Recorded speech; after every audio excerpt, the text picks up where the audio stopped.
सावन की दूसरी सोमवारी पर सुल्तानगंज में आस्था का सैलाब उमड़ पड़ा है। नमामि गंगे घाट से लेकर अजगैबीनाथ गंगा घाट तक हर तरफ श्रद्धालुओं की भारी भीड़ नजर आती है। देश के कोने कोने से पहुंचे शिव भक्त कांवड़ में जल भरकर देवघर की ओर रवाना हो रहे हैं। सावन की दूसरी सोमवारी पर देवघर में आस्था का सैलाब उमड़ पड़ा है। 12 ज्योतिर्लिंगों में शामिल बाबा बैद्यनाथ के दरबार में भोले के भक्तों की लंबी कतार लगी है। सुबह से ही श्रद्धालु बाबा धाम पहुंचकर अर्घा के जरिए जलार्पण कर रहे हैं।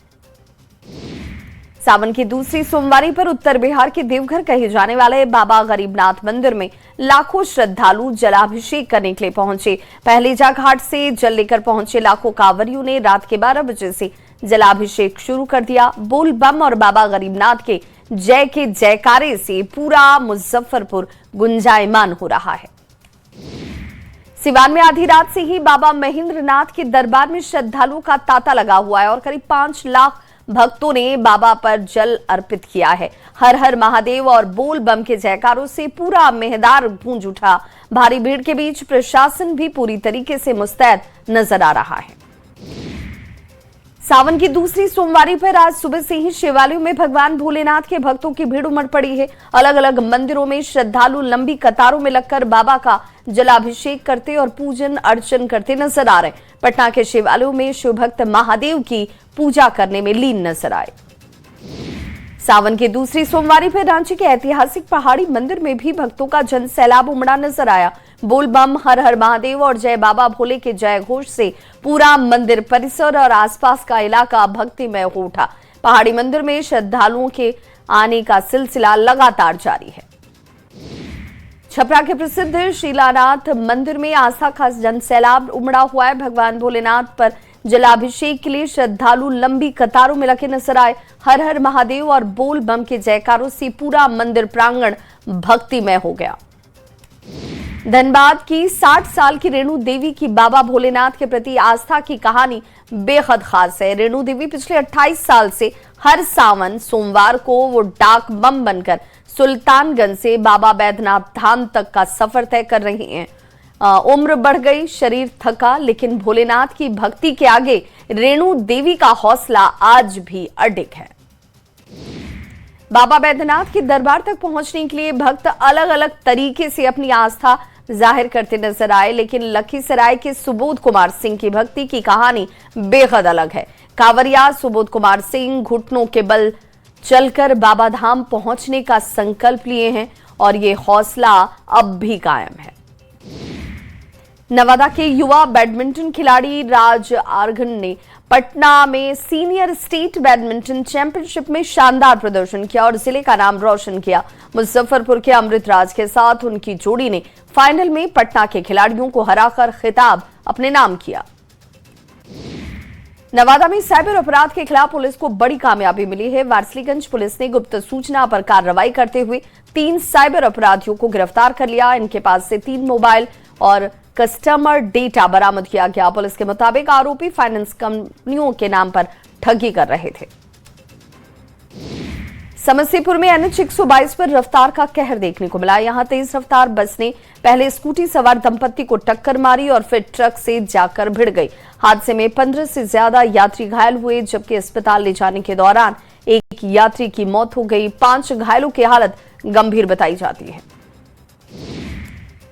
एक तरफ किसान खाद की किल्लत से परेशान हैं और यूरिया के लिए घंटों कतारों में खड़े होने को मजबूर, तो दूसरी तरफ बॉर्डर के इलाकों में खाद की कालाबाजारी का खेल भी जारी है।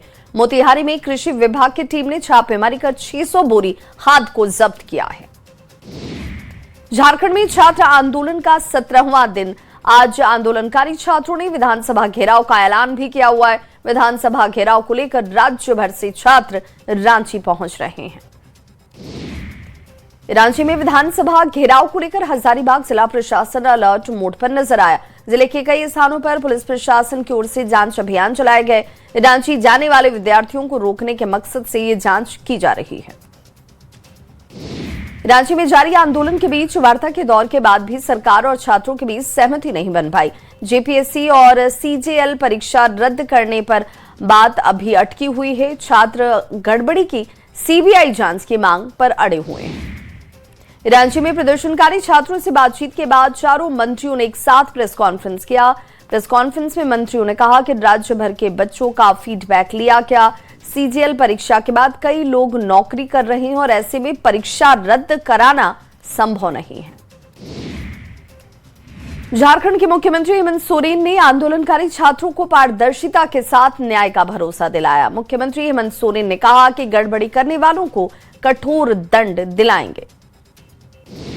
रांची में आदिवासी कार्यक्रम के मंच से छात्र आंदोलन पर राज्यपाल ने कहा कि सीएम छात्रों की समस्या को लेकर गंभीर है।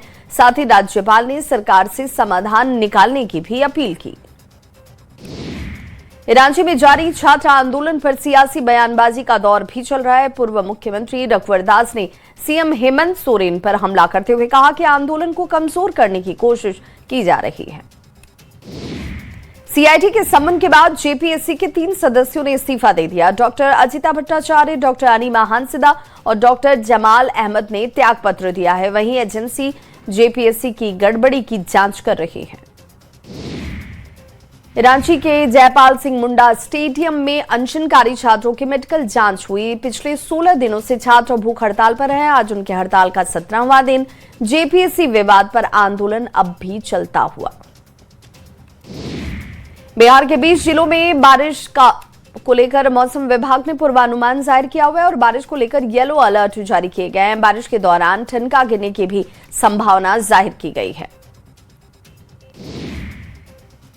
छपरा डीएम ने पुरसौली पंचायत में कटाव स्थल का निरीक्षण किया। अधिकारियों से बचाव कार्य की जानकारी ली। ग्रामीणों की समस्याओं को सुना और उनके निपटारे के लिए अधिकारियों को जरूरी निर्देश दिए। गोपालगंज के निचले इलाकों में गंडक नदी का पानी फैल गया। रामनगर गांव में पानी घुसने से लोगों की परेशानी बढ़ गई है। लोगों ने सरकारी नाव की मांग की और इलाके में बिजली आपूर्ति पूरी तरह से इस वक्त ठप है। नेपाल में लगातार हो रही बारिश का असर अब पूर्वी चंपारण में नजर आता है। कई नदियों के जलस्तर में लगातार बढ़ोतरी की वजह से खेतों में फसल पूरी तरीके से डूब गई है।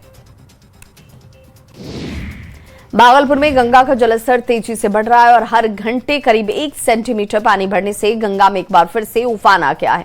सुल्तानगंज के अजगैबीनाथ मंदिर के चारों तरफ पानी भर गया है।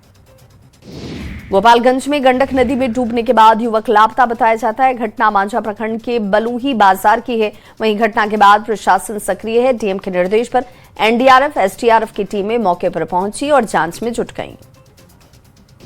मुजफ्फरपुर में बर्फ फैक्ट्री में अमोनिया गैस रिसाव से हड़कंप मच गया। गैस की तेज गंध आसपास के इलाकों तक पहुंच गई। दमकल विभाग ने समय रहते हालांकि काबू पाया।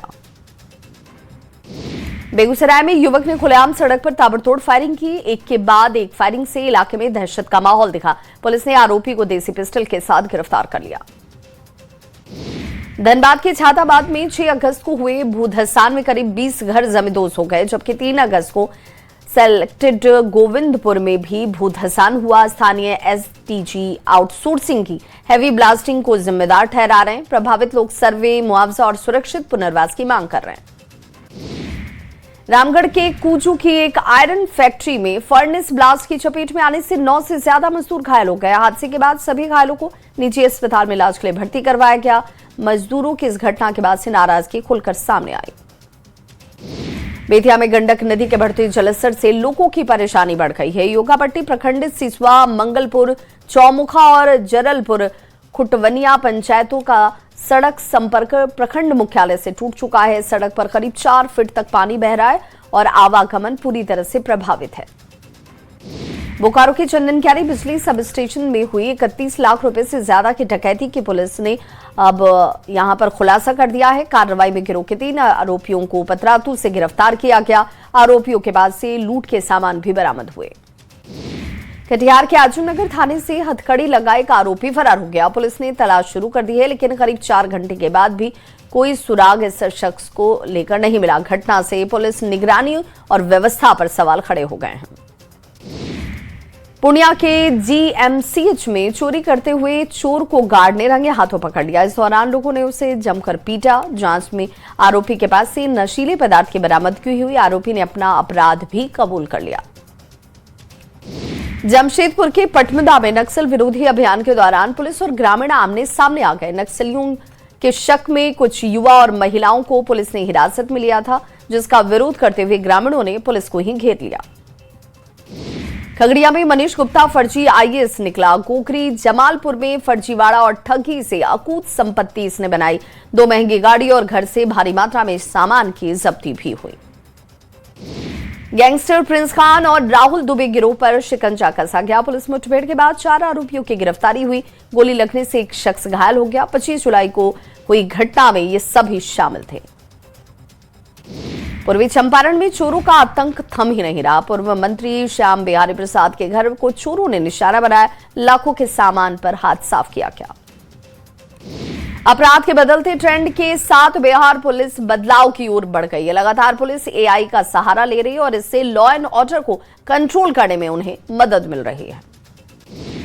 सिवान में युवती ने टावर पर चढ़कर जमकर हंगामा किया। प्रेमी के साथ शादी करने की जिद पर यह युवती नजर आई। शादी से हालांकि प्रेमी ने इनकार कर दिया, जिसके बाद ये युवती टावर पर चढ़ गई। टावर पर चढ़कर युवक को बुलाने की बात कहने लगी। जामू थाना क्षेत्र का यह मामला बताया जा रहा है। मुजफ्फरपुर में स्वर्ण व्यवसायी से हथियार के बल पर लाखों की लूट की गई। विरोध करने पर अपराधियों ने गोली चला दी। सकरा थाना क्षेत्र की यह घटना बताई जाती है। मुंगेर के मुफस्सिल थाने से गिट्टी लदा ट्रक गायब होने से हड़कंप मच गया। एसपी ने जांच टीम का गठन कर दिया। रिपोर्ट आने के बाद आगे की कार्रवाई की बात कही गई। पटना के फुलवारी शरीफ में नशे में धुत कार सवार ने हंगामा किया और कई राहगीरों और गाड़ियों में जोरदार टक्कर मार दी। गुस्साए लोगों ने युवक के इस दौरान जमकर पिटाई की। मोतिहारी के हरैया थाना पुलिस ने बड़ी कार्रवाई करते हुए तकरीबन 7 लाख रुपए के गांजे को जब्त कर लिया। गांजा की बड़ी खेप नेपाल से लाई जा रही थी, जिसके बाद पुलिस ने कार्रवाई करते हुए गांजा के साथ तस्कर को भी धर दबोचा। पलामू के सीका गांव में एक ही परिवार के 6 सदस्यों की मौत के बाद अब स्वास्थ्य विभाग की जांच रिपोर्ट पर सवाल खड़े हो गए। सरकारी मदद का इंतजार। कटैया तेल की रिपोर्ट पर परिवार को हालांकि ऐतराज है। गुमला पुलिस ने अंतरराज्यीय अपराधी गिरोह के खिलाफ कार्रवाई करते हुए कोरई गैंग के 11 सदस्यों को गिरफ्तार किया। गिरोह कई राज्यों में चोरी, छिनतई और लूट की वारदातों को अंजाम देता था। सोना चांदी, कैश के साथ हथियार इनके पास से बरामद हुए। मोतिहारी के सुगौली थाना पुलिस ने 3 वारंटियों को गिरफ्तार किया है। पिपराकोठी से 2, पताही से 2, फिनहारा थाना से 3, ढाका थाना से 2 वारंटी की गिरफ्तारी की गई। कुल 12 वारंटी पकड़े गए।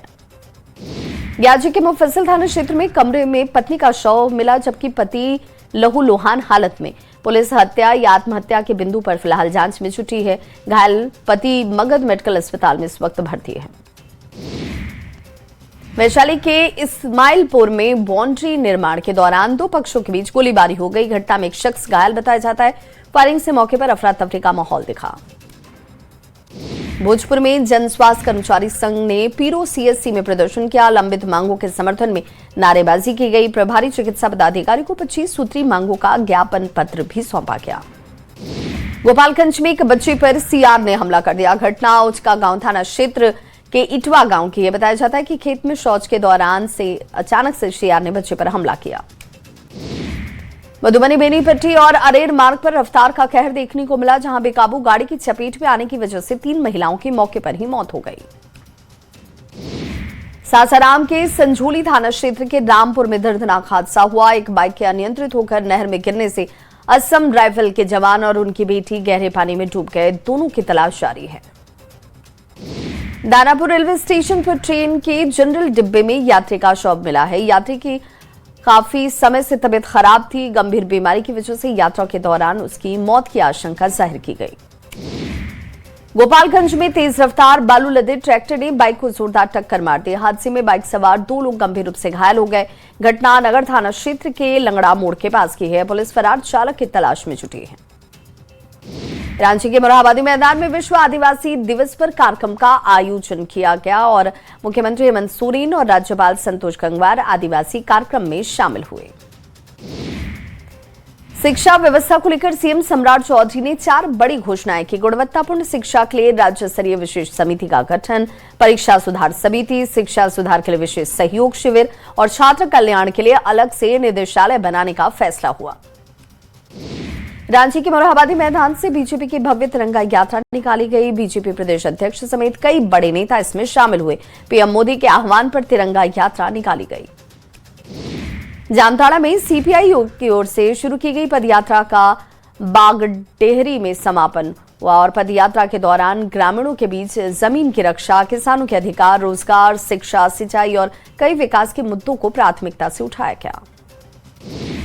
जामताड़ा में दुलाडेह नगर भवन में आयोजित आदिवासी महोत्सव में आदिवासी महानायकों को नमन किया गया और स्कूली बच्चों ने पारंपरिक नृत्य से समा बांध दिया। कार्यक्रम के बाद स्वास्थ्य मंत्री डॉक्टर इरफान अंसारी ने केंद्र और बीजेपी पर निशाना साधा। कहा, आदिवासी समाज के सम्मान के लिए किसी भी तरह का समझौता नहीं होगा।